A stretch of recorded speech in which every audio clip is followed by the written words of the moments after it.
নারীর সাথে অবৈধ সম্পর্ক স্থাপনকারী ব্যভিচারী, এই জিনাখোর, আল্লাহর কসম আল্লাহ বলছে ইউদাআফ লাহুল আযাবু ইয়াউমাল কিয়ামা। ব্যভিচারী, জেনাকারী ব্যভিচারী। মনে রাখবা ছেলেরা, নারীর সাথে কেউ যদি কথা বলে সেও চোখের জেনা করে। নারীকে যদি কেউ হাত দিয়ে ধরে স্পর্শ করে সে হাতের জেনা, কথা বললে জবানের জেনা, কানে শুনলে তার কথা ভিন নারীর আওয়াজ অথবা তার ভালোবাসার বিশ্রী কথাবার্তা, অবৈধ কথা, তো এটা কানের জেনা। তার সাথে পায়ে হেঁটে এগিয়ে গেলে পায়ের জেনা। অন্তর দিয়ে কল্পনা করলে নারীকে নিয়ে অন্তরের জেনা। আর লজ্জাস্থান দিয়ে জেনা করলে সেটাও জেনা। আল্লাহর কসম নবী বলছে সবটাই জেনা। চোখেরটাও জেনা, হাতেরটাও জেনা, পায়েরটাও জেনা, দিলেরটাও জিনা, মুখেরটাও জিনা, শব্দটাও, আবার লজ্জাস্থানেরটাও জিনা। অতএব যে কোনো স্বামী স্ত্রীর সম্পর্ক ব্যতীত ভিন নারী, ছবি হোক বাস্তবে হোক, নারীর সাথে যার সম্পর্ক, আল্লাহর কসম, রব্বে কাবার কসম, সে ব্যভিচারী, লম্পট, দুশ্চরিত্র, জেনাকার। আর আল্লাহ বলছে আমি তোরে ডবল ইউদাআফ অর্থ ডবল রিডবল শাস্তি দেব কিয়ামতের দিন। ওয়ায়াখলুদ ফীহি মুহানা, এবং আল্লাহ বলে তারে বেইজ্জতি কইরা, লাঞ্ছিত কইরা চিরস্থায়ী জাহান্নামে ফেলে দেব। দোস্ত আমার, মনে রাখো বাপ, আমি খোলামেলা বললাম, আমি পরিষ্কার বললাম। হাজারো ছেলে তোমাদের চেহারা দেখে বোঝা যায় ভাইয়া। এখানেও তোমরা অনেক ছেলে চেহারা দেখলে বোঝা যায় আজকের সারা দিনে এক ওয়াক্ত নামাজ পড়ো নাই। কেমনে এত বড় পাষাণ হইলা? আল্লাহকে এইভাবে কেমনে ভুলে গেলা? কেমনে ভুলে গেলা? কোরআন শরীফের আমি দুইটা কথা বলি। একটা কোরআন শরীফের আয়াত আছে, আমার বাপ আপনাদেরকেও শুনাই, আপনারা আপনাদের ছেলেদেরকে বইলেন। প্রয়োজনে ছেলেটাকে হাতে ধরে একটা বার চোখের পানি ফেলেন, মেয়েটারে হাতে ধরে চোখের পানি ফেলেন। আল্লাহ কোরআনে বলছে ফাবি আইয়ি হাদিসিম বাদাহু ইউমিনুন। 29 নম্বর পারায় সূরা মুরসালাতের মধ্যে এই আয়াতটা আছে। আল্লাহ বলে বান্দা, এই 30 পারা কোরআন আমি নাজিল করেছি, আমার সর্বশ্রেষ্ঠ কথা এগুলো। 23 বছরে আমি আমার রাসূলের কাছে এগুলো নাজিল করেছি তোমাদের জন্য। এক একটা কথা বান্দা কোরআনুল কারীমের মধ্যে আমি বারবার বলছি, আকিমুস-সালাহ আকিমুস-সালাহ আকিমুস-সালাহ 80 বারের চাইতে বেশি বলছি।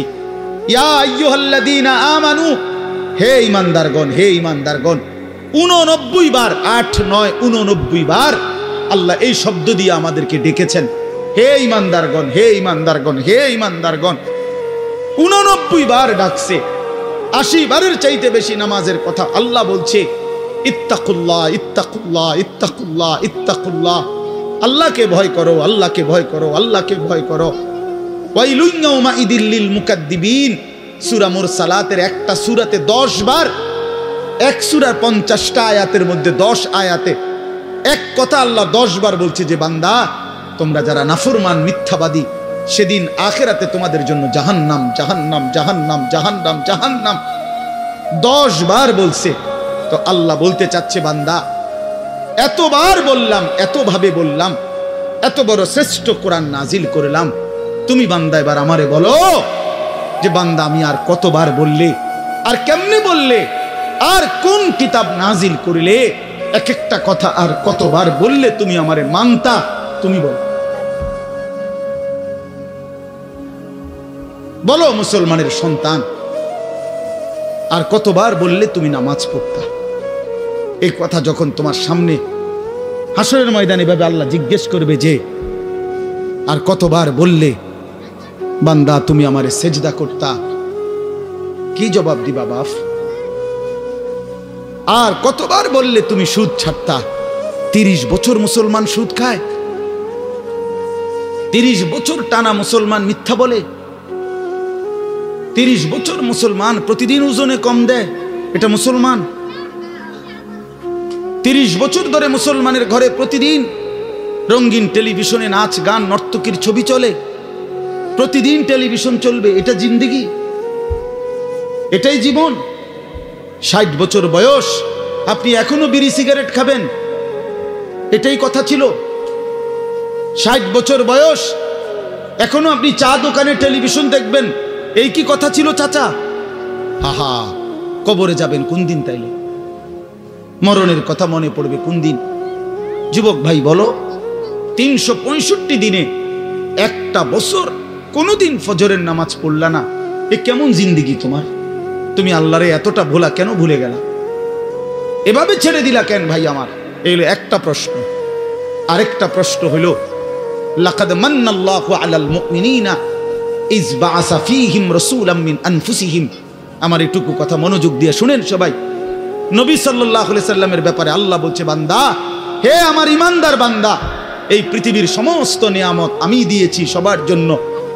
আসমান, জমিন, চন্দ্র, সূর্য, আলো, বাতাস, রোদ, বৃষ্টি, হাসি, কান্না, আনন্দ, বেদনা, স্ত্রী, সন্তান, গাছ, ফল, ফুল, ক্ষেত, ফসল, টাকা পয়সা, জায়গা, জমি, এগুলো তো আমি সবাইকে দিছি।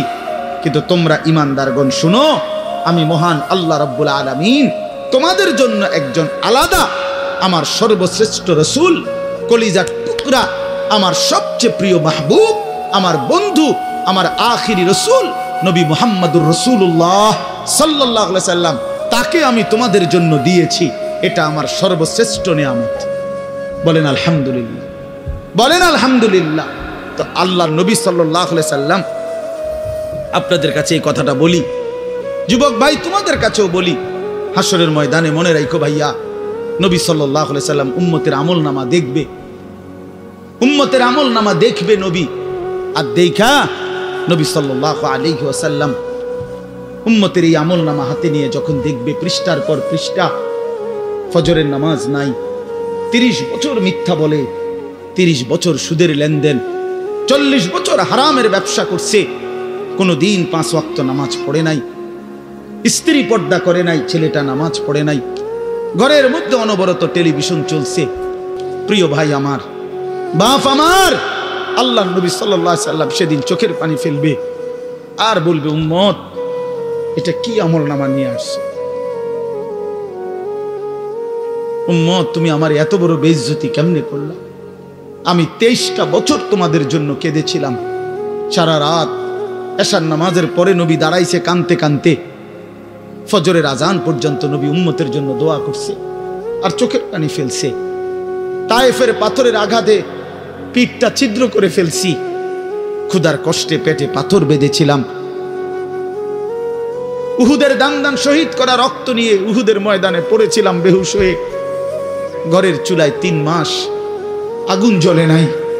এত কষ্ট, এত চোখের পানি, এত ক্ষুধার কষ্ট, এত রক্ত, বিনিময়ে উম্মত এটা কি নিয়ে আসলো? নামাজ কই, সেজদা কই, রুকু কই, ফজর, জোহর, আসর, মাগরিব, এশা কই, হারাম থেকে বাঁচা কই, হালাল উপার্জন কই, জিকির কই, তেলাওয়াত কই, আমার সুন্নত কই? কেমনে এমনে ভুলে গেলা উম্মত? আমার এত বড় বেইজ্জতি কেমনে করলা? আমার এত বড় অপমান কেমনে করলা? কি জবাব দিবেন বলো ভাই? আমার কথা শেষ ভাই। কি জবাব হইতে পারে তখন? আল্লাহ তাআলা বলবেন, আল্লাহ তাআলা বলবেন, বান্দা, আমি আর কেমনে বললে তুমি মানতা? নবী বলবেন, উম্মত, আমি আর কত চোখের পানি ফেললে তুমি আমার কথা মনে করতে? আর কত রক্ত ঝরাইতাম আমি? 23টা বছর আমি শুধুই কাঁদছি, শুধুই কাঁদছি, সারা রাত কেঁদেছি। ভাই আমার, দোস্ত আমার, বন্ধু আমার, নওজোয়ান ছেলেরা আমার, নষ্ট হইও না, নষ্ট হইও না। প্রিয় বন্ধু, আজীবন ফিলিস্তিনি রক্ত ঝরবে আর আরাকানে রক্ত ঝরবে, আর তুমি আর আমি নিরাপদ থাকবো, এটা ছিল, এটা যারা ভাবছিলা, আজ ইসকনের গুন্ডারা, ইসকনের সন্ত্রাসীরা এটা প্রমাণ করে দেখাইছে। ইসকনের গুন্ডারা, ওই হিন্দু সন্ত্রাসীরা, এরা প্রমাণ করে দিছে তোমাদের আমাদের সবাইকে যে মুসলমানের বাচ্চা, সুযোগ পাইলে তোদের কাউকে ছাড়বো না। এই জন্য আমার মুসলমান ভাইয়ের শহীদ সাইফুল ইসলাম আলিফ, অ্যাডভোকেট সাইফুল ইসলাম আলিফের তাজা রক্তে চট্টগ্রামের জমিনে এই ইসকনের গুন্ডারা, সন্ত্রাসীরা দিনে দুপুরে প্রকাশ্য দিবালোকে এই 92% মুসলমানের বাংলাদেশে, যে দেশে কালেমার উচ্চে ফজরের আজানে যে দেশে ভোর হয়, যে দেশের কোটি কোটি জনগণ মুসলমান, সে দেশে প্রকাশ্যে দিবালোকে ইসকনের গুন্ডারা, সন্ত্রাসীরা, এরা আমাদের মুসলমান একজন অ্যাডভোকেটকে জবাই করে ফেলছে। শুনেছো বন্ধু? এটা কি ভাবছো? জিন্দেগি শুধু মোবাইল টিপতে টিপতে শেষ হইব? তুমি কোনোদিন মুসিবতে পড়বা না? না, হ্যাঁ, এইভাবেই মনে করছো জিন্দেগি, এই রং তামাশার জীবনটাই শেষ। বাপ কিছু বলে না, মা কিছু বলে না, স্ত্রী, স্বামী, সন্তান সব আলাদা আলাদা, সবাই সবার মন মতো চলতেছো। ভাইয়া, এরই নাম জীবন? বেঈমান বুঝাইয়া দিছে, এই জমিনে রক্ত ঝরাইয়া বুঝাইছে। অনেক মানুষ তো বলে সবসময়, আমরা হুজুররা কেন চিল্লাই, আমরা কে এত কিছু চিল্লাই? আরে বন্ধু, আমরা তো এই কথাই বুঝাইতে চাই যে কাফের বেঈমান সুযোগ পাইলে হুজুর, পাবলিক, জনগণ কাউরে ছাড়বে না। নাই তো অ্যাডভোকেট সাইফুল ইসলাম তো হুজুর না, কথা বলেন না কেন? তো ওরে জবাই করলো কেন? ওরে জবাই করলো কেন? এই বাংলাদেশে কত মুসলিম নেতা আমাদের জাতির কত বড় বড় রাহবারদেরকে, ওলামায়ে কেরামকে আপনার জেলখানায় পুরাইছে, বছরের পর বছর করে ফেলে রাখছে। কই বাংলাদেশের মুসলমান তো কোনোদিনের বিনিময়ে কারো রক্ত ঝরায় নাই। তাহলে ওই বেঈমানরা, তাদের একজন কাফের, ওই চরিত্রহীন, তার নামে অসংখ্য নারী নির্যাতন, শিশু নির্যাতনের অসংখ্য অভিযোগ তার নামে, তারে বহু জায়গা থেকে বহিষ্কৃত করছে। এই চিন্ময় কৃষ্ণ দাস নামে একজন কাফের মুশরিক বেঈমান চরিত্রহীনের জন্য তারা মুসলমানের বাংলাদেশে জলচ্যন্ত একজন মানুষকে জবাই করে ফেলছে। আজকে আবার পেঁয়াজের ধমক দেয়, পেঁয়াজ বন্ধ করে দিবে, আলু বন্ধ করে দিবে। ইন্ডিয়া থেকে আমাদেরকে ধমকায়, আমরা পেঁয়াজ বন্ধ করে দিবে। আলু তার আব্বার, পেঁয়াজ কি ইন্ডিয়ার আব্বার? কথা বলো না মিয়া। তাইলে কিসের ভয় দেখায়? 110 কোটি জনগণ তাদের। আরে মুসলমান তো 110 কোটিকে ভয় পায় না, 210 কোটিকে ভয় পায় না। আমাদের সংখ্যা হিসাব না, আমাদের শুধু একজন, আগেও একজন, এখনো একজন, আগামী তো আমাদের একজন, তিনি আল্লাহ। তিনি কে? বলো যুবক, আরো জোরে বলো যুবক, দাঁড়াও বলো নওজোয়ান, দাঁড়াও জওয়ান, ওঠো নওজোয়ান, দাঁড়াও জওয়ান, দাঁড়াও জওয়ান, জাগো নওজোয়ান, ওঠো নওজোয়ান, হিম্মত করো নওজোয়ান, তাকবীর বলো জওয়ান, তাকবীর বলো জওয়ান, জোরসে বলো জওয়ান। নারায়ে তাকবীর! ইসলামের শত্রুরা, ইসলামের শত্রুরা, নারায়ে তাকবীর! ইসলামের শত্রুরা, নারায়ে তাকবীর! এটা মনে রাখতে হবে, এদেশ ইসকলের না, এদেশ মুসলমানের। বলো এদেশ ইমানদারের। এদেশে কালেমার পতাকাই উড়বে। এদেশে হিন্দু থাকুক মানা নাই, কিন্তু ইসকনের গুন্ডারা থাকতে পারবে না, ইসকনের সন্ত্রাসীরা থাকতে পারবে না। তোমরা যুবক জাগবা তো ইনশাআল্লাহ, তোমরা হুঙ্কার ছাড়বা তো ইনশাআল্লাহ। কলিজার খুন দিয়ে হলেও মাতৃভূমির স্বাধীনতা, সার্বভৌমত্ব, প্রতি ইঞ্চি জমিন আমরা রক্ষা করব ইনশাআল্লাহ। বলো ইনশাআল্লাহ, জোরসে বলো ইনশাআল্লাহ। বসো ইনশাআল্লাহ। মুসলমানের সন্তান হারে না, ইমান মরে না, ইমান মরে না, ইমানদার মরে না। ইমানদার শহীদ হয়, আর শহীদ মরে না, শহীদ বেঁচেই থাকে। শহীদ কি থাকে বলেন না? বেঁচেই থাকে, বেঁচেই থাকে। আমি তোমাদের সমস্ত যুবককে হাত জোর করে অনুরোধ করলাম, দোস্ত আমার, তোমরা আল্লাহর নাফরমানি ছেড়ে দাও, মোবাইলের আসক্তি ছেড়ে দাও, নারীর লোভ ছেড়ে দাও। বন্ধু, আমি যদি পারতাম তোমাদের প্রতিটা যুবককে বুকে জড়াইয়া বলতাম, আমার যদি সুযোগ হইতো তো আমি চোখের পানি ফেলে বলতাম, কেমনে বললে বুঝতা তোমরা? কেমনে বললে বুঝতা? কারো প্রতি কোনো হিংসা বিদ্বেষের কোনো দরকার নাই দোস্ত। ধাক্কা ধাক্কি ঠেলাঠেলি করার সময় নাই। দিন বাঁচানো, ইমান বাঁচানো, ইসলাম বাঁচানো। আগামী জেনারেশন, আমার 3 বছরের বাচ্চা আছে, অনেকের ঘরে 2 বছরের বাচ্চা আছে, কোলের বাচ্চা আছে। আমাদের চেষ্টা করা উচিত আগামীর জমিনটা, আমাদের স্ত্রী সন্তান, আগামী প্রজন্ম যেন ইসলাম নিয়ে বাঁচতে পারে, ইমান নিয়ে বাঁচতে পারে। এটাই হবে সাধনা। আমাদের সন্তান, আমাদের প্রজন্ম যেন আজানের শব্দে বাঁচতে পারে। এই জন্য এই জমিন যদি আমরা নিরাপদ না রাখি, আমরা যদি আল্লাহকে সেজদা না করি, আল্লাহর নাফরমানি করি, প্রায় আমার বন্ধু, আমার বাপ, আমাদের উপরে আযাব আসবে, আমাদের উপরে আযাব আসবে। আল্লাহ বলছে, বান্দা দুনিয়ায় ডুবে থাকার শাস্তি আমি বুঝাবো। কাল্লা সাউফা তা'লামুন সুম্মা কাল্লা সাউফা তা'লামুন, কবরেও বুঝাবো, জাহান্নামেও বুঝাবো। কাল্লা লাউ তা'লামুনা ইলমাল ইয়াকিন লাতারাবুন্নাল জাহিম সুম্মা লাতারাবুন্নাহা আইনাল ইয়াকিন। আল্লাহ বলেন, বান্দা আজকে যদি কোরআন পড়ে, হাদিস পড়ে, উলামায়ে কেরামের কথা শুনে, না দেখেই যদি কবর, হাসর, মিজান, ফুলসিরাত, আখিরাত বিশ্বাস করতা, ভালো হতো, ভালো হইতো। বান্দা আজকে বিশ্বাস করলে, বুঝে নিলে, আমল করতে পারতা। তো নয়তো লাতারাবুন্নাল জাহিম, একদিন সচক্ষে হাসরের ময়দানে জাহান্নাম দেখবা, সব বুঝবা। সুম্মা লাতারাবুন্নাহা আইনাল ইয়াকিন, চোখে দেখে বিশ্বাস হবে, কিন্তু সেদিন আর লাভ হবে না।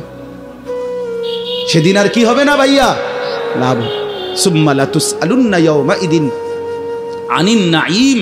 আল্লাহ বলেন, আমি কিন্তু সেদিন হাসরের ময়দানে নিয়ে বান্দা তোমার জীবনে যা কিছু নিয়ামত দিয়েছি, আসমান, জমিন, চন্দ্র, সূর্য, গ্রহ, নক্ষত্র, আলো, বাতাস, রোদ, বৃষ্টি, হাসি, কান্না, আনন্দ, বেদনা, স্ত্রী, সন্তান, ছেলে, মেয়ে, গাছ, ফুল, ফল, ফসল, তোমার চোখের পলক, হাতের নড়াচড়া, তোমার নিঃশ্বাস, এক ফোঁটা পানি, এক লোকমা খাবার, আল্লাহ বলেন আমি যা দিয়েছি, আমি বান্দা প্রতিটা নিয়ামতের কি হক আদায় করছো আমি জিজ্ঞেস করব।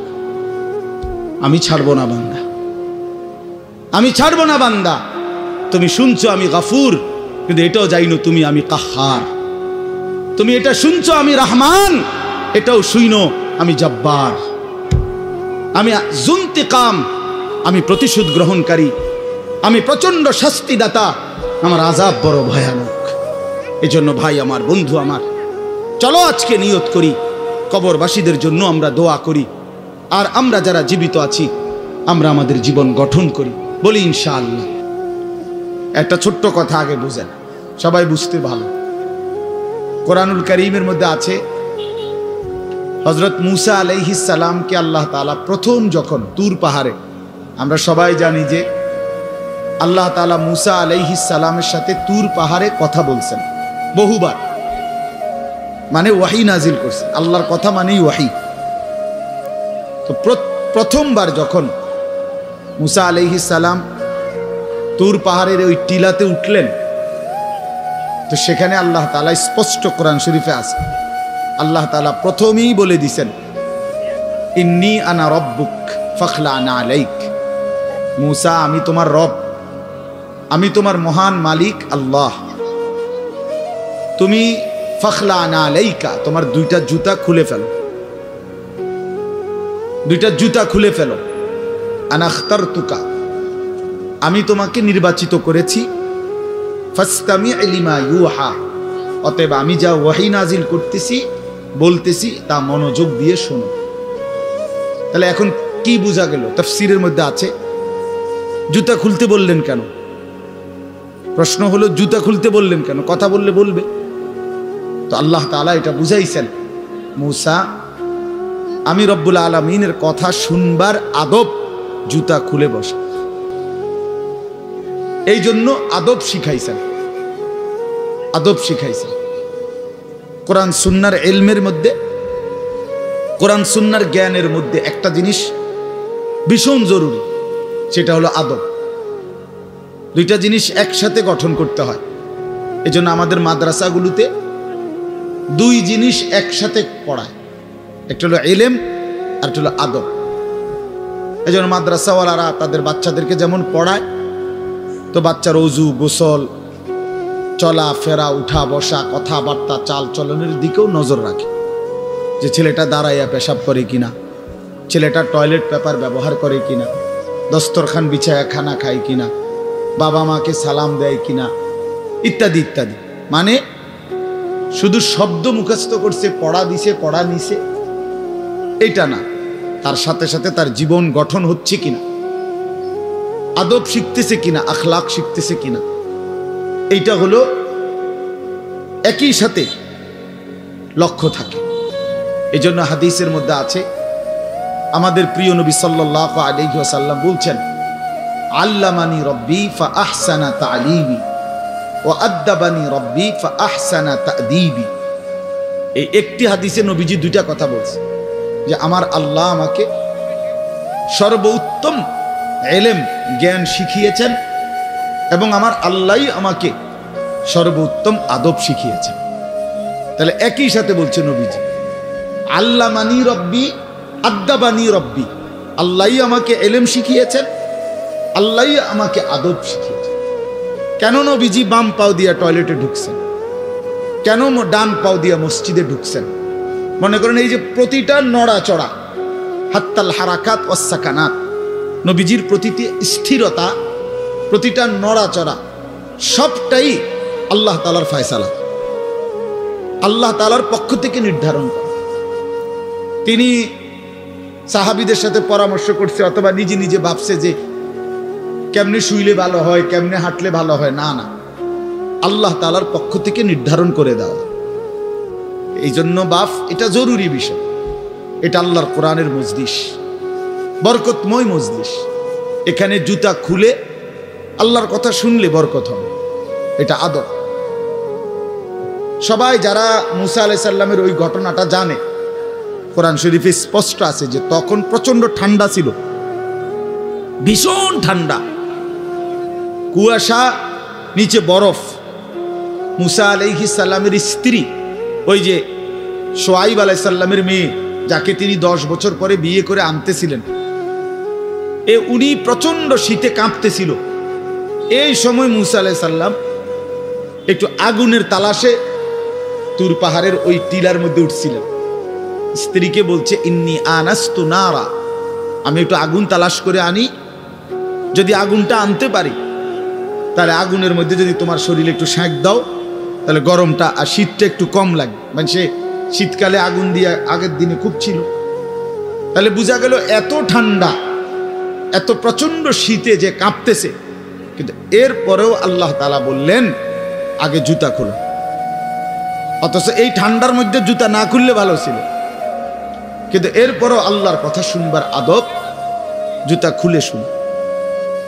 হাদিসের মধ্যে কথা স্পষ্ট আছে, আল্লাহর নবী সাল্লাল্লাহু আলাইহি ওয়াসাল্লাম কখনোই খাবার জুতা পরিহিত অবস্থায় খাইতেন না। জুতা পায়ে কখনোই তিনি খাবার খাইতেন না, বরং জুতা খুলে পিঠ সোজা রাইখা, মাথা নিচের দিকে নোয়াইয়া, 2 হাঁটু উপরের দিকে তুলে বিনয়ের সাথে আল্লাহর নবী সাল্লাল্লাহু আলাইহি ওয়াসাল্লাম খাবার গ্রহণ করতেন। নবীজি নিজে বলতেন, আকুলু কামা ইয়াকুলুল আবদ, একজন গোলাম তার মনিবের সামনে যেরকম বিনয়ের সাথে খানা খায়, আমি আমার মহান আল্লাহ পাকের সামনে এভাবে খানা খাই। ভাইয়া, আদব, আদব অনেক বড় জিনিস। আল আদাবু খাইরুন কুল্লু, আদব পুরাটাই কল্যাণ। রাসূলুল্লাহ সাল্লাল্লাহু আলাইহি ওয়াসাল্লাম বলছেন, মা নাহালা ওয়ালিদুন ওয়ালাদাহু মিন নুহলিন মিন আদাবিন হাসান। তোমরা তো বাংলাটা বুঝলা না, জুতা যেহেতু খুলবা না ভাই, তো বাইরে চলে যাও।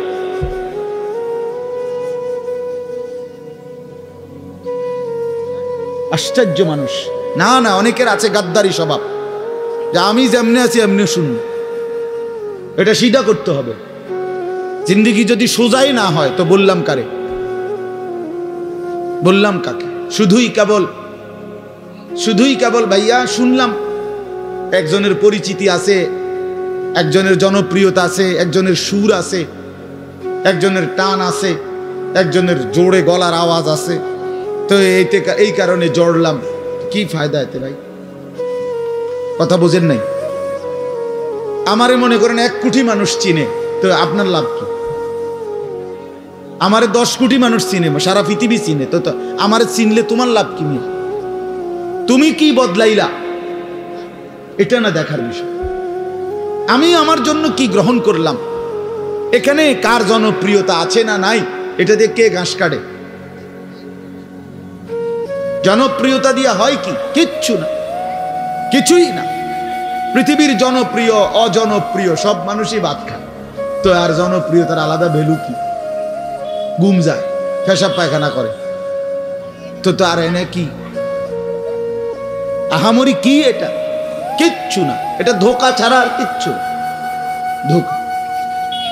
এই জন্য ভাই আমি আবারও অনুরোধ করছি, তোমরা কষ্ট পাইও না, প্যান্ডেলের ভিতরে দাঁড়াইও না।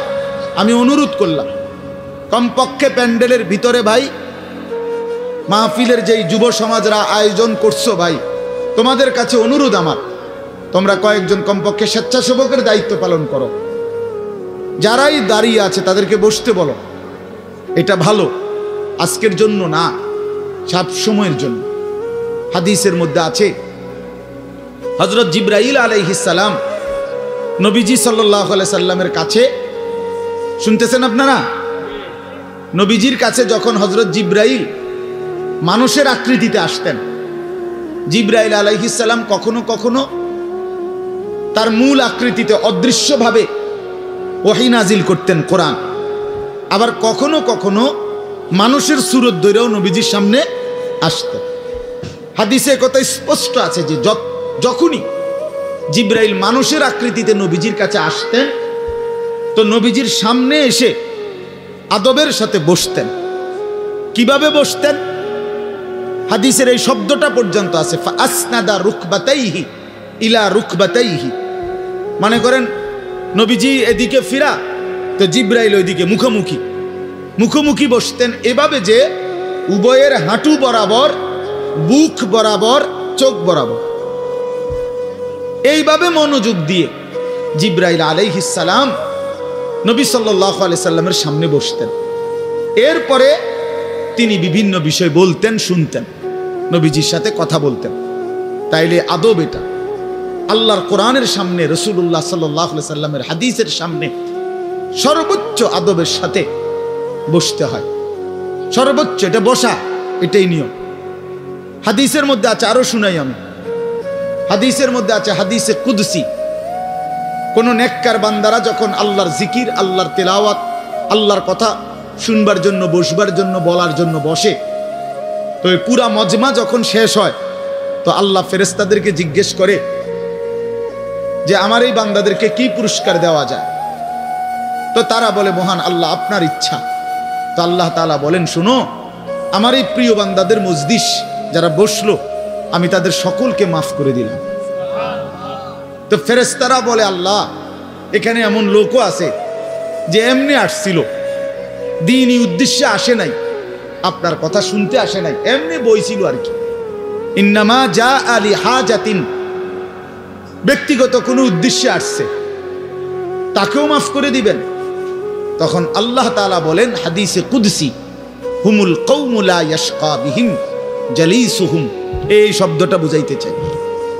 আল্লাহ তাআলা তখন বলেন, আমার প্রিয় বান্দাদের মজলিস, হুমুল কওমু লা ইয়াশকা বিহিম জালিসুহুম, এমন কওম, যে কওম, আল্লাহ বলে আমার নেক বান্দাদের মজলিস এমন মজলিস যেখানে যেই বসছে আমি আল্লাহ কাউকে বঞ্চিত করি না, কাউকেই বঞ্চিত করব না, বরং ফেরেশতারা শোনো, আমি সকলকেই মাফ করে দিলাম।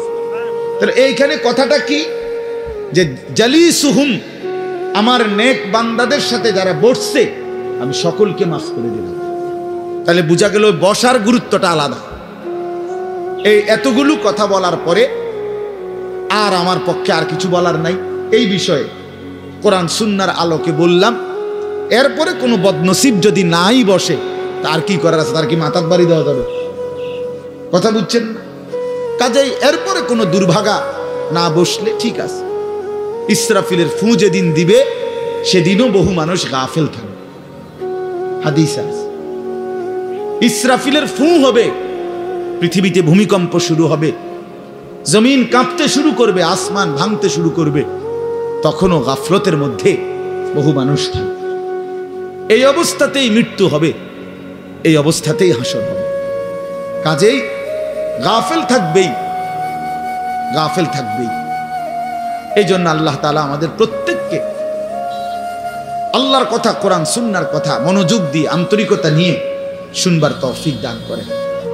এবার আর একটা কথা, ছোট্ট কথা, সেটা হলো ভাই, মেহেরবানি করে প্রত্যেকে এই যাদের হাতে মোবাইল, এই হাতে ধরা এই মোবাইলগুলো নামায় ফেলো।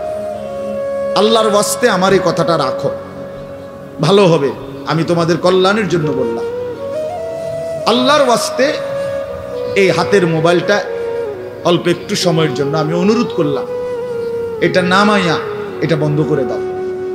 এমনি শোনো, চেহারার দিকে তাকাইয়া শুনলে দোস্ত ভালো হবে, মনোযোগ বাড়বে, দিলে কথা জমে। শুধু মোবাইলটা ধরে রাখলে একটা বড় সমস্যা হলো নিজের অন্তরের মধ্যে যেখানে থাকে এটা যে আমার মোবাইলে উঠতেছে কিনা, সেই জন্য সারাক্ষণ নজর এটার দিকে থাকে। আর একটা মনোবিজ্ঞানীদের একটা কথা হলো, মানুষের অন্তর একসাথে দুই জিনিস ভাবতে পারে না। এটা একটা কি পরীক্ষিত কথা। দিলে একই মুহূর্তে দুই জিনিস ভাবে না, এটা রাইখে তোমার আরেকটা ভাবতে হবে। তাহলে এখন যেহেতু তোমার ফিকিরে মনোযোগ মোবাইলটাতে উঠতেছে কিনা ঠিক মতো, তাহলে আর নিজের জন্য কিছু গ্রহণ হবে না। মোবাইলে উঠছে ঠিক আছে, সুন্দর, আওয়াজও ক্লিয়ার হয়েছে, পুরা বয়ানটাও উঠছে, তো এরম তো ওয়াজ লাখ লাখ আছে মোবাইল। নিজের জন্য কি হলো? আমার দিলের জন্য আমি কি নিলাম? আমার নিজের জন্য আমি কি নিলাম? এই জন্য দোস্ত, এটা জরুরি বিষয়, এটা গুরুত্বপূর্ণ বিষয় যে নিজের জন্য গ্রহণ করা। তু আগার মেরা নিহি বনতা না বন, আপনা তো বন। ভারতীয় উপমহাদেশের একজন বিখ্যাত বুজুর্গ বলছেন, সৈয়দ আবুল হাসান আলী নদভী রহমতুল্লাহ আলাই, হে যুবক, যদি তুমি মানুষের কল্যাণ, সমাজের কল্যাণ, কারো কোনো উপকার যদি করতে নাও পারো, আপনা তো বন, নিজের ভালোটুকু তো করো, নিজের কল্যাণটা তো কমপক্ষে ভাবো, নিজেরে কমপক্ষে সুন্দর বানাও। আমি কে? আমি কোত্থেকে আসলাম? আমারে কে বানাইলো? আমি কোত্থেকে আসলাম? কেন বানাইলেন? আমি ফিরে যাব কোথায়? প্রতিনিয়ত দোস্ত, বন্ধু আমার, বাপ আমার, যে মানুষগুলো কবরে চলে যায়, তাদেরকে কে নিয়ে যাচ্ছে? কেউ তো নিজের থেকে মরতে চায় না, আত্মীয় স্বজনও তো কারো মৃত্যু চায় না, কিন্তু একজন অদৃশ্য মালিক নিয়ে যাচ্ছে। কেন নিয়ে যান? কেন নিয়ে যাচ্ছেন? কোথায় নিয়ে যাচ্ছে? এই জন্য প্রিয় বন্ধু, বাপ, এটা আমাদের ভাবা উচিত। এতটুকু যে আমি নিজের কমপক্ষে ভাবি, আপনা তো বান। কোরআনুল কারীমে আল্লাহ বলছে, ইয়া আইয়ুহাল্লাযীনা আমানু আলাইকুম আনফুসাকুম, হে ঈমানদারগণ, মুমিনগণ, তোমরা নিজেকে নিয়ে নিজেকে সাজাও, গড়ো। আলাইকুম আনফুসাকুম, নিজেকে মজবুত করে ধরো, নিজের ভালোটুকু করো, নিজের সৌন্দর্যটুকু বুঝো। কোরআনুল কারীমে আল্লাহ বলছে, ভাইয়া ওয়ালা তুলকু বিআইদিকুম ইলা তাহলুকা, হে আমার বান্দা, নিজেকে নিজে ধ্বংস করে দিও না, নিজেকে নিজে বরবাদ করে দিও না। একটা মোটর সাইকেল, অনেক ছেলে পেলে, আমি প্রায় সময় বলি, আমার এতটা মায়া লাগে যে হায়, নিজে একটা মোটর সাইকেল এইভাবে চালায়, মনে হয় একটা কুত্তাও এভাবে দৌড়ায় না, এত দ্রুত গতি। আহা সন্তান, অ্যাক্সিডেন্ট করলে তো তোমারই পাওটা ভাঙ্গা যাবে, অ্যাক্সিডেন্ট করলে তোমার মাথাটা ফাইটা যাবে, অ্যাক্সিডেন্ট করলে তুমি তো রক্তাক্ত হয়ে যাবে। এতটুকু ভালো যদি না বুঝে এই পাগল, এই মাতাল, কি পরিমাণ মাতাল, এ কি পরিমাণ মাতাল। খুব জোরে চালাইলে মানুষে দেখবো, মানুষে দেখতে দেখতে তো তুমি গেছোই গা, তো কি দেখতো মানুষে? এটা দেখবো কি? তা তুমি দেখবার আগে তো তুমি তো দৌড় দিছো কুত্তার মতো, তো তোমার কি তা চাইতো মানুষ? কি দেখবো? এটা দেখার কি আছে এটাতে? আস্তাগফিরুল্লাহ, আস্তাগফিরুল্লাহ। এরকম অসংখ্য বিষয় আছে যে তুমি যদি মনে করো দিবানিশি চরিত্রহীনতার মধ্যে ডুবে গেলা, উলঙ্গ ছবি, নর্তকীর নাচ, জেনা, ব্যভিচারের দৃশ্য দেখলা, সারা রাত সারা দিন মোবাইলে, প্রিয় বন্ধু আমার, ভাই আমার, তুমি একবার ইনসাফের সাথে ভাবো যে এরপরে এর পরিণতিতে তোমার হালাত কি হবে। তোমার শরীর, তোমার যৌবন, তোমার যৌন শক্তি, তোমার যৌবনের সক্ষমতা, এটা যখন প্রয়োজনের মুহূর্তে হারায় যাবে, তুমি যখন ফকির হইবা, তুমি যখন ফকির হয়ে যাইবা, একদিন শরীরের সক্ষমতার অভাবে যখন ধুকে ধুকে কাঁদবা, দুনিয়া তো বেইজ্জতি, আখিরাত তো বেইজ্জতি, তো কি হবে সেদিন? কে তোমার খবর নিবে? কে কার খবর নেয়? স্বার্থপর এই দুনিয়ায় কেউ কারো খবর নেয় না দোস্ত। এই স্বার্থপর দুনিয়ায় কেউ খবর নেয় না। তুমি যেদিন মরে যাবা, আমি যেদিন মরে যাব, সেদিনও পৃথিবীতে সূর্য উঠবে, চাঁদ উঠবে, এই গাড়ি চলবে, সিএনজি চলবে, অটো চলবে, দোকানপাট খুলবে, ব্যস্ত মানুষ সব বাজার ব্যবসা ঠিকই চলবে, সব দৌড়াচ্ছে, শুধু আমি নিস্তব্ধ, শুধু আমি থেমে গেলাম। আমার হাত আর নড়ে না, পা আর নড়ে না, আমার আর চোখ খোলে না, আমার আর জিন্দিগির কোনো স্পন্দন নাই। এরই নাম দুনিয়া, এরই নাম দুনিয়া। বিকাল বেলা যারা জানাজা পড়ছে, এই স্ত্রী ছেলে কাঁদছে সারাদিন বাপের জন্য, স্বামীর জন্য, এই মানুষগুলোই রাত্র 9টায় আবার পাশের বাড়ির থেকে রান্না করে আনছে, এরাই পেট ভরে ভাত খাইতেছে। এরই নাম দুনিয়া, এর নাম দুনিয়া, এর নাম দুনিয়া। এই মানুষগুলো তো একদিন উপাস থাকলো না, আপন সন্তান, আপন স্ত্রী, তাহলে ধোকার এই দুনিয়া কার জন্য সাজাইল? কার জন্য বলেন, বলেন কার জন্য? ইয়ালামুনা যাহিরাম মিনাল হায়াতিদ দুনিয়া ওয়া হুম আনিল আখিরাতি হুম গাফিলুন। আল্লাহ বলে, বান্দা দুনিয়ার জীবন তো খুব বুঝলা, কিন্তু আখিরাতের ব্যাপারে গাফিল হয়ে রইল। আমার ছেলেরা, তোমরা বলো ভাই, তোমরা যারা খোদার 365 দিনে একটা বছরে কোনোদিন ফজরের নামাজ কোনোদিন পড়ো নাই, তোমার এই পরিণতি, তোমার এই গন্তব্য শেষ কোথায়? তুমি বলো ইনসাফের সাথে, তোমার বিবেককে। প্রিয় বন্ধু, 1 মিনিটের জন্য আমি তোমার বিবেককে বললাম, তুমি বলো, সারাদিন যে উলঙ্গ ছবি দেখলা, সারা রাত যে নর্তকীর ছবি দেখলা, এরপরে তোমার গন্তব্য কোথায়? থামবা কোথায়? তুমি কোথায় গিয়ে থামবা? তোমার পরিণতি কি? তোমার টার্গেট কি? এই নাচ, এই গান, এই ছবি, এই জেনা, এই ব্যভিচার, এই মদ, এই জুয়া, এই ফ্যান্সিডিল, এই ইয়াবা, আরে নাফরমান, তোরে শেষ পর্যন্ত কোথায় গিয়ে থামাবে? তোরে একটা জানোয়ার ছাড়া, একটা কুকুর বিড়াল ছাড়া, একটা হাইওয়ান ছাড়া আর কিচ্ছু বানাবে না। তোরে একটা নর পশু বানায় দিবে। চরিত্রহীন মানুষ থাকে না, লম্পট কোনোদিন মানুষ হয় না। মদখোর, নেশাখোর, জুয়ারি, ফেন্সিখোর, বাবাখোর, ডাইলখোর, ইয়াবাখোর, ফুট্টাখোর, হারামখোর, ওই মানুষ থাকে না, ওই জানোয়ার হয়ে যায়। জানোয়ার, জানোয়ার হয়ে যায় বেটা, জানোয়ার হয়ে যায়। যে কপাল সেজদা দেয় না, সে কপাল, যে মানুষ মানুষ হয়ে সেজদা দেয় না, আল্লাহর কসম, আল্লাহ তাআলা কোরআনে বলছে, ইবলিস তুই সেজদা দিলি না, আজকের থেকে তুই শয়তান। এজন্য যে কপাল সেজদা দেয় না, সে মানুষ নয়, শয়তান। শয়তান বেটা, তুই বেটা শয়তান, শয়তান, এটা শয়তান। এর আগে কোনোদিন ইবলিসকে শয়তান বলতো? কোন দিন থেকে বলছে? যেদিন থেকে সে সেজদা দেয় নাই। কথা বলেন না কেন? ইবলিসের আগে কি শয়তান আছিল? সেজদা যেদিন দিল না, সেদিন থেকে মালিক বলল, আজকের থেকে তুই শয়তান। ইবলিস যেদিন সেজদা দিল না, সেদিন আল্লাহ বলল, ফখরুজ ফাইন্নাকা রাজিম, বের হ, আজকের থেকে তুই রাজিম, অভিশপ্ত, মালউন, অভিশপ্ত, রাজিম। আল্লাহ বলছে, ওয়া ইন্না আলাইকা লানাতা ইলা ইয়াউমিদ্দিন। ইবলিস তুমি সেজদা দিলা না, মনে রেখো আজকের থেকে কিয়ামত দিবস পর্যন্ত তোর উপরে আমি আল্লাহর লানত। এজন্য বেনামাজি তোর উপরে আল্লাহর লানত, তোর উপরে আল্লাহর লানত, তোর উপরে খোদার গজব। আল্লাহর লানত যার উপরে, সে সুখ পায় না। ওই মালিকের সাথে গাদ্দারি করে সুখ মেলে না। খবর নিয়ে দেখো, তুমি না জানলে আমি জানি। জিন্দিগির আজ 21 বছরের এই ওয়াজের জীবনে কত শত মানুষ জীবনের কত দুঃখ বেদনা আমরা তো শুনি না? আমরা কাছে দোয়া চাই না? কোন হারামখোর, কোন সুদখোর, কোন ঘুষখোর, কোন বেপর্দা নারী, কোন বেহায়া নারী, কোন মদখোর, জুয়ারি, কোন নারীর সাথে অবৈধ সম্পর্ক স্থাপনকারী পুরুষ কিংবা নারী, আল্লাহর কসম সুখে নাই, সুখ মিলে না, সুখ মিলে না। নোনা জলে তৃপ্তি হয় না। যে পানি লবণাক্ত ওই পানি তৃষ্ণা মিটায় না। অতএব গুনাহ তৃষ্ণা মিটায় না। গুনাহ কাউকে তৃপ্তি দিতে পারে না। আল্লাহর নাফরমানি কাউকে সুখ দিতে পারে না বন্ধু। আল্লাহ কোরআনে বলছে ওয়াদারু যাহিরাল ইসমি ওয়া বাতিনা, আমার বান্দা প্রকাশ্য গুনাহ ছেড়ে দাও, গোপন গুনাহ ছেড়ে দাও।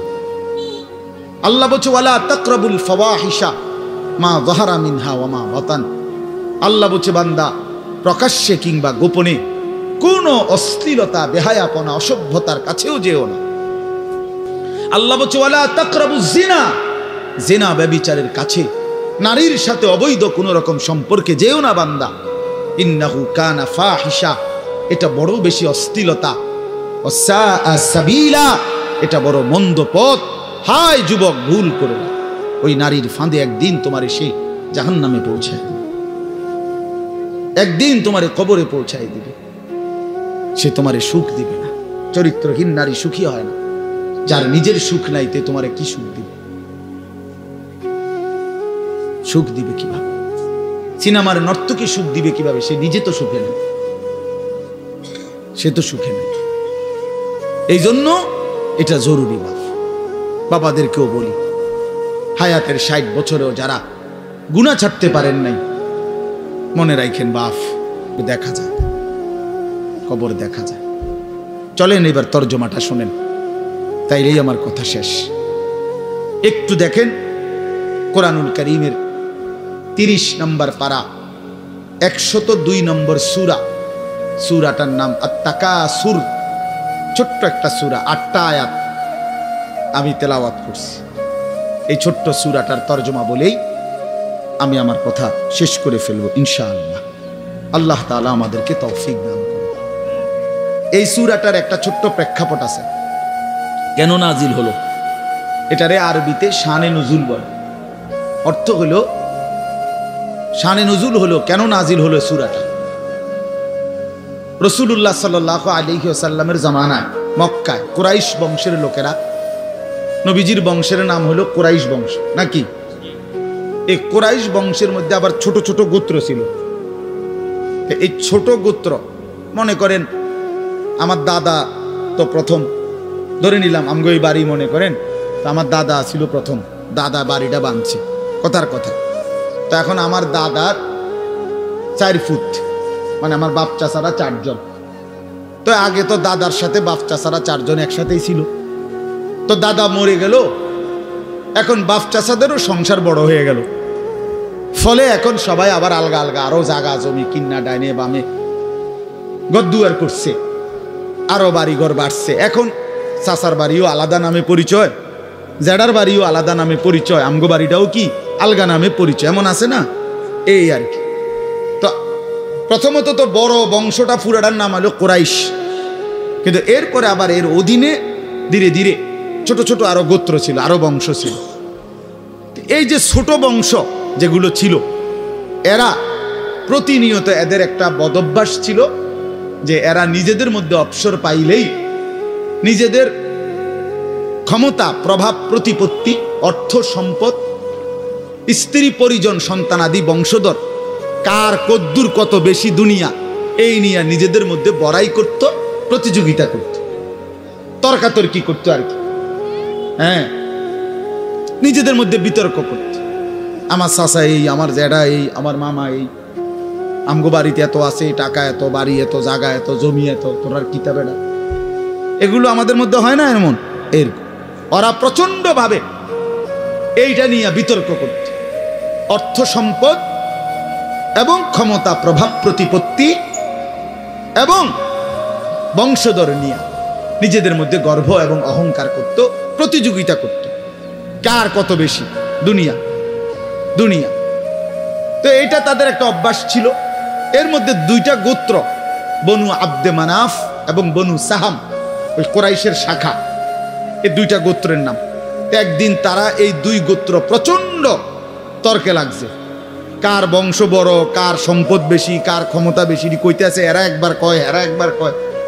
এই বলতে বলতে যার বড়ত্ব, দুনিয়ার অহংকার, দুনিয়া বাড়ানোর এই নেশা বুঝাইতে বুঝাইতে এক পর্যায়ে ওই বনু সাহাম একটা গোত্র, তারা বনু আব্দে মানাফ এই পরিমাণ বলছে যে তারা হিসাব করছে যে আমগো কইমা যাইতে আছে, মানে এরা হাইরা যাবে হিসাবে, এরার থেকে মানে হিসাব দিতে গিয়া আর মিলাইতে পারতেছে না, এগো বাইরে গেছে। এই তখন এরা এই বনু সাহাম এই গোত্র কইল কি অগরে, এ দিগাও, কই কবরস্থানে আসো। কোথায়? কবরস্থানে আসো, আসো কবরস্থানে। কবরস্থানে কি আসো না? তা আইসা এবার কবরস্থানের সামনে আইসা তাগো ওই মুর্দা যারা কবরে তাগো বংশের এবার এই হ্যাগো হিসাব দেয়া হইতেছে। এই বেটা আমার চাচা মরলে কি হইছে, চাচা কি আছিল তুই জানোস? আমার দাদা মরলে কি হয়েছে বেটা? হ্যাঁ, আমার দাদার ভয়ে দাদা নিজে কাঁপতো বেটা। তার মানে এবার অহংকার করতে করতে দুনিয়ার বড়াই বুঝাইতে বুঝাইতে জীবিত দিয়ে আর হিসাব না মিলাইতে পাইরা কই গিয়া পড়ছে? কবরস্থানে গিয়া পড়ছে। এদের এই মন্দ আচরণ আল্লাহ তাআলা নারাজ হয়ে আল্লাহ তাআলা তখন এই আচরণের কারণে কোরআনুল কারীমের এই সূরাটা নাজিল করছেন। 102 নম্বর সূরা আত-তাকাসুর নাজিল করে আল্লাহ বললেন, হায় বান্দা কি করছো? করছোটা কি? এইনি কাজ ছিল, এইনি কথা ছিল তোমাদের। দুনিয়া বাড়ানোর নেশা, দুনিয়ার প্রতিযোগিতা, সম্পদ, বংশধর, এই গর্ব, এই বড়াই, এই হিসাব তোমাদেরকে ডুবাইয়া দিল, আখিরাত তো ভুলাইয়া দিল। এই তখন আল্লাহ তাআলা বলেন, কি বলেন শুনেন, আলহাকুমুত তাকাসুর। আলহাকুম এই শব্দের দুইটা অর্থ, শাগালাকুম ও আনসাকুম। আল্লাহ তাআলা বলেন, হায় আলহাকুম তোমাদেরকে ব্যস্ত করে ফেললো দুনিয়া, আর আনসাকুম আল আখিরা তোমাদেরকে আখিরাত ভুলাইয়া দিল। তোমরা কবর ভুলে গেলা, হাসর ভুলে গেলা, পরকালের হিসাব ভুলে গেলা, আখিরাত ভুলে গেলা, আর দুনিয়ার মধ্যে ডুবে গেলা। কি কারণে ডুবলা? কি কারণে আখিরাত ভুললা?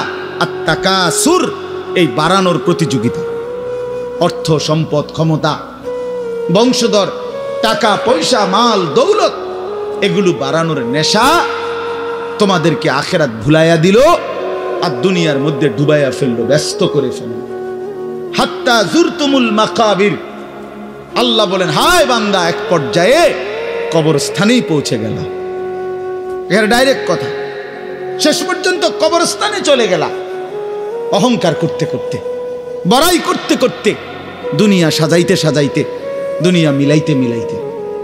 এ কথার দুই অর্থ। এবার এক হলো সরাসরি ওদেরকে বলছে কাজটা তোমরা ভালো করলা না, আরেকটা হলো আমাদের সবাইকে বলছে, আমার বান্দারা তোমরা যারা এই পরিমাণ দুনিয়া নিয়ে ব্যস্ত হইলা, দুনিয়া সাজাইতে লাগলা, যে এক পর্যায়ে এই দুনিয়া সাজাইতে সাজাইতেই হাত্তা জুরতুমুল মাকাবির, কবরে পৌঁছে গেলা, একদিন মরে গেলা, অথচ আখিরাতের কোনো পুঁজি নাই, কবরের কোনো সামান নাই। কামটা কি করল? কামটা কি করল? কাজটা কি করলা বান্দা? কি করল? হায় বান্দা 60 বছর বয়স, আজও আখিরাতের পুঁজি কই? 30 বছর, আজও আখিরাতের পুঁজি কই? এরই মধ্যে তো একদিন কবরেই পৌঁছে যাবে। কবরেই এই যে দেখেন কবরবাসীদের রুহের মাগফিরাত কামনায় মাহফিল। আমি এই জন্যই আয়াত পড়ছি। পুরা কোরআনুল কারীমের মধ্যে এই একবারই কবর এই শব্দটা আছে এই সূরার মধ্যে একমাত্র।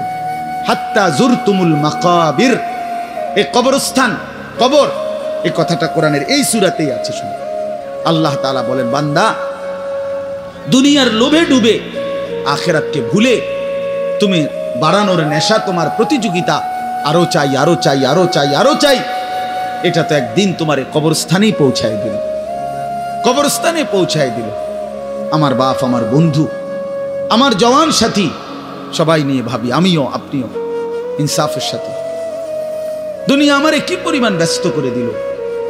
60 বছরের বয়স্ক মানুষ, 70 বছরের বয়স্ক মানুষ, হিসাব শুধুই দুনিয়া, হিসাব করতেছে এখনো দুনিয়া। দুনিয়া মিলছে খুশি, দুনিয়া মিলে নাই খুশি নেই। যখন দুনিয়া মোটামুটি ঘুষাইতে পারছে তৃপ্ত, আর দুনিয়া ঘুষাইতে পারে নাই অতৃপ্ত। অতৃপ্ত অসংখ্য মানুষকে শুনবেন দুনিয়া ঘুষায় ফেলছে। 3টা ছেলে বিদেশ পাঠাইছি হুজুর, 4টা মেয়ে বিয়ে দিছি, বাড়িতে একটা বিল্ডিং করছি, 4টা রুম, ভিতরে 2টা বাথরুম, আল্লাহর রহমতে রাস্তার লগে কুদুর জায়গা কিনছি, ব্যাংকেও কিছু টাকা পয়সা জমছে, বাজার সদাই কইরা খাইয়া পইরা আল্লাহর রহমতে আমনগো দোয়ায় 10 জনের দোয়ায় ভালো আছে, খালাস জিন্দেগি মিলে গেছে, জীবনের টার্গেট অর্জন হয়ে গেছে। চাচা তৃপ্ত, 60 বছরের বয়স্ক বাবা তৃপ্ত হয়ে গেছে, তার পৃথিবীতে আসার উদ্দেশ্য অর্জন হয়ে গেছে। পৃথিবীতে আসছিল ফোলা বিদেশ পাঠাইছে, পৃথিবীতে আসছিলেন মেয়ে বিয়ে দিতে, মেয়ে বিয়ে দিছে। দুনিয়ায় আসার 60 বছরের একটা টার্গেট ছিল, একটা বিল্ডিং করবে, বিল্ডিংটা হইছে আলহামদুলিল্লাহ। আর তো চাচা কবর, হাসরের ময়দান, ফুলসেরাত, মিজান, আমল নামা, জান্নাত জাহান্নাম, এগুলো কার জন্য? এগুলো কার জন্য? এগুলো কার জন্য? কই সেগুলোর কথা দিয়ে বললেন না? ইয়ালামুনা যাহিরাম মিনাল হায়াতিদ দুনিয়া, দুনিয়া তো খুব বুঝলা বান্দা, অহুম আনিল আখিরাতি হুম গাফিলুন, আখিরাতের ব্যাপারে তো গাফিল হয়ে রইল। যুবক ছেলে, তোমাদের হালাত কি? তোমরা মনে করছো তোমাদের লজ্জাস্থানের যৌনতার একটা শাহওয়াত আছে, চাহিদা আছে, এই চাহিদাটা যদি পূরণ হয়, নারী, ছবি, বন্ধুদের অসৎ আড্ডা, মোবাইলের অস্থির ছবি, এই জেনা ব্যভিচারের যে কোনো সুযোগ কিংবা কোনো অসভ্যতা নোংরামির কোনো সুযোগ পাইছ, জীবন উপভোগ করতেছ, খালাস খালাস। কোথায় নামাজ, কোথায় আখেরাত, কোথায় মৃত্যু, কোথায় কবর? আহা বাফ, কিছুই মনে করাইল, কিছুই মনে করাইল, কিছুই মনে করাইল। এরই নাম জিন্দেগি, এরই নাম মুসলমান। এখানেই জীবনের সমাপ্তি, আর কিছু নাই। কবর বলতে কিছু নাই, আখিরাত বলতে কিছু নাই। আল্লাহ তাআলা বলেন, বান্দা আল্লাহকুমুত তাকাসুর, আহা বান্দা, দুনিয়ার নেশা তো তোমাদেরকে ভুলায় দিল আখিরাত। হাত্তা জুরতুমুল মাকাবির, এরই মাঝে তো একদিন কবরেই পৌঁছে গেল। একদিন কবরে পৌঁছে তুমি তো উপলব্ধি করবা, কাল্লা সাউফা তা'লামুন সুম্মা কাল্লা সাউফা তা'লামুন। আল্লাহ তাআলা বলে, বান্দা শোনো, সাবধান, কাজটা ভালো করলা না, দুনিয়ায় ডুবে গেলা, আখিরাত ভুলে গেলা। সাউফা তা'লামুন 2 বার বলছে একটা কথা আল্লাহ, অল্প সময়ে তুমি জানতে পারবা, অল্প সময়ে তুমি জানতে পারবা। তাফসীরের মধ্যে লিখছে 2 বার কেন বলল আল্লাহ? আল্লাহ বলেন, হে নাফরমান বান্দা, তোমারে আমি একবার কবরে আযাব দিয়া বুঝাবো তোমার এই নাফরমানির পরিণতি কি, আরেকবার হাসরে নিয়া জাহান্নামের আযাব দিয়া বুঝাবো তোমার এই নাফরমানির পরিণতি কি। তুমি সেদিন বুঝবা বান্দা, আমার কবর কি, আমার আখিরাত কি। রাসূলুল্লাহ সাল্লাল্লাহু আলাইহি ওয়াসাল্লাম বলেন, নাফরমান যখন কবরের প্রশ্নের জবাব দিতে পারবে না, তো আল্লাহ তাআলার পক্ষ থেকে ফেরেশতাদেরকে বলবে, আফরিশুহু মিনান নার ওয়ালবাসুহু মিনান নার ওয়াফতাহু লাহু বাবান ইলান নার। আমার বান্দার কবরের মধ্যে জাহান্নামের বিছানা বিছিয়ে দাও, জাহান্নামের পোশাক পরিয়ে দাও, জাহান্নাম বরাবর দরজা খুলে দাও। ফেরেশতারা এই 3টা কাজ করে এই ফেরেশতারা সরে যাবে।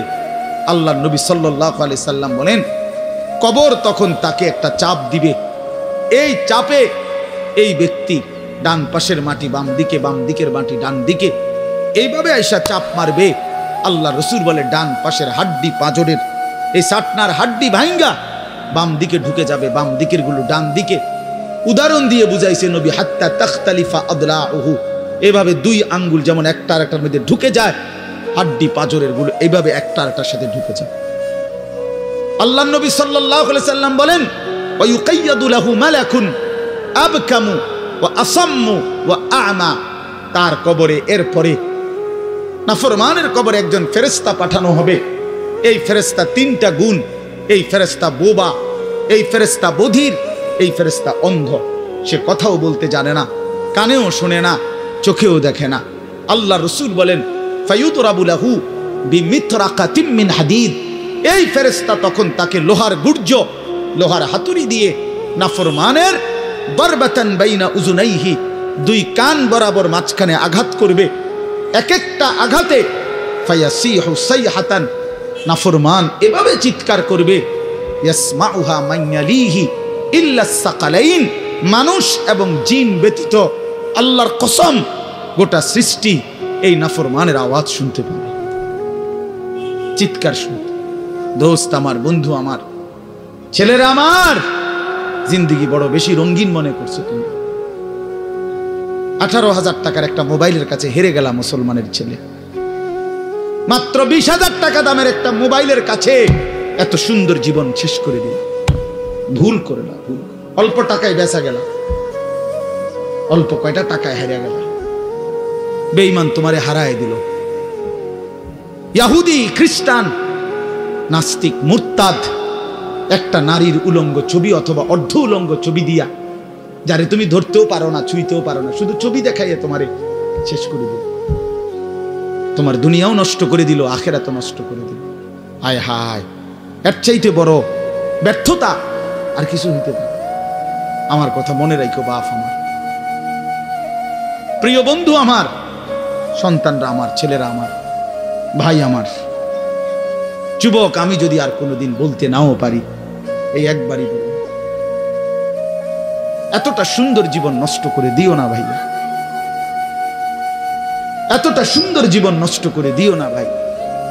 মেহেরবানি করে বরবাদ হইও না, চরিত্রহীন হইও না।